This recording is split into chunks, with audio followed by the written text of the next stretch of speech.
केंद्रीय बजट में की गई घोषणाएं हर वर्ग के लिए लाभकारी साबित होंगी। बजट में 12 लाख तक की आय को आयकर मुक्त करने का फैसला एक क्रांतिकारी कदम साबित होगा।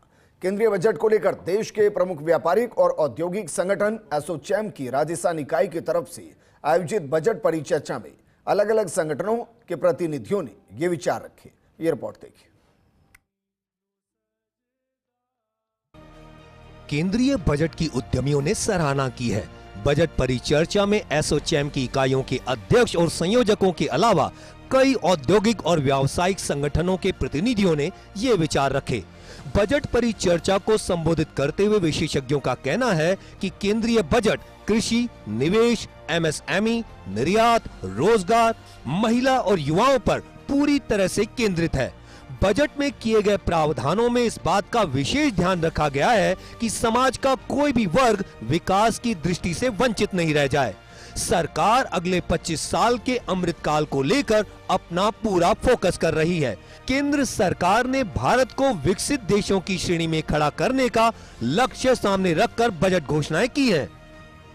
विशेष वक्ता और इंसोलेशन एनर्जी लिमिटेड के चेयरमैन मनीष गुप्ता ने कहा कि केंद्रीय बजट में अगले 10 साल में देश की दिशा और दशा बदलने की क्षमता है। Artificial intelligence, robotic, electric vehicles और रिन्यूएबल एनर्जी पर फोकस किया गया है। वहीं एसोचैम की Rajasthan state development council RSDC के चेयरमैन CA हिमांशु गोयल ने कहा कि बजट में 100% शिक्षा व स्वास्थ्य के अलावा 70% महिलाओं को उद्यमिता से जोड़ने का लक्ष्य और 54.9 लाख करोड़ की राशि का पूंजीगत खर्च किए जाने का प्रावधान किया, जो अर्थव्यवस्था को गति देगी।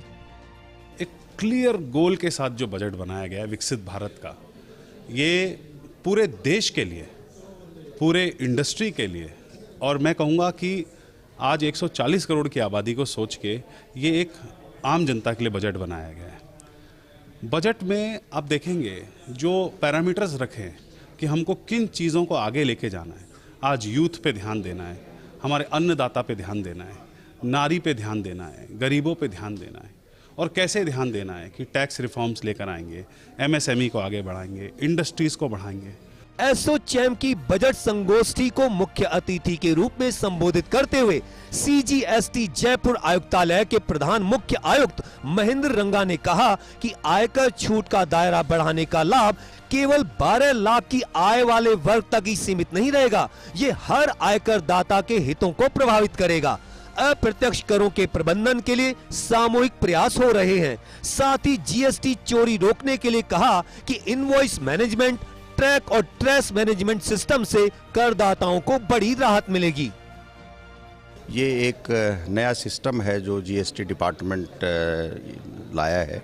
तो इसके अंदर जो सप्लायर्स ऑफ गुड्स हैं वो अपनी इनवॉइस अपलोड कर देंगे GSTN के जो हमारा सिस्टम है उसके ऊपर, फिर वो रिफ्लेक्ट हो जाएगा जो बायर है उसकी जो उसके पेज पे, तो वो उसमें से कौन सी चीज़ उनको मिल गई है, कौन सी नहीं मिली गई है, वो टिक कर सकेंगे और उससे ऑटोमेटिकली उनकी रिटर्न जो है वो भी बन जाएगी। तो इससे एक कंप्लायंस बर्डन है टैक्स पेयर्स पे, वो घटेगा।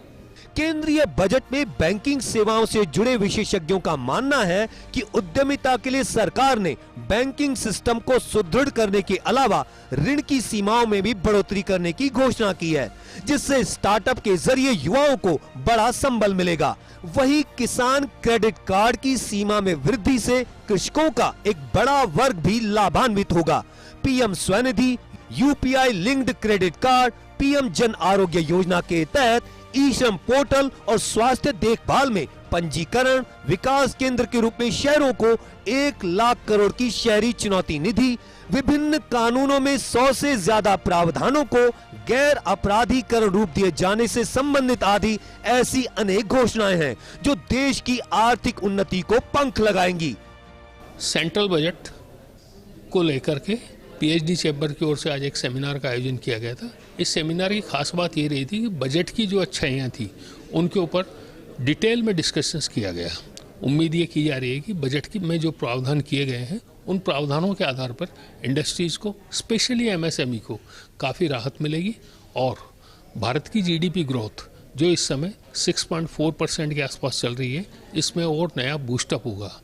देखे जाने वाली बात यही है कि इस बजट में जो प्रोविजंस किए गए हैं, जो अवधारणाएं विकसित की गई है, उन पर आखिर सरकार कितना काम कर पाती है। कैमरामैन जितेश के साथ Vimal Kothari, First India News, Jaipur.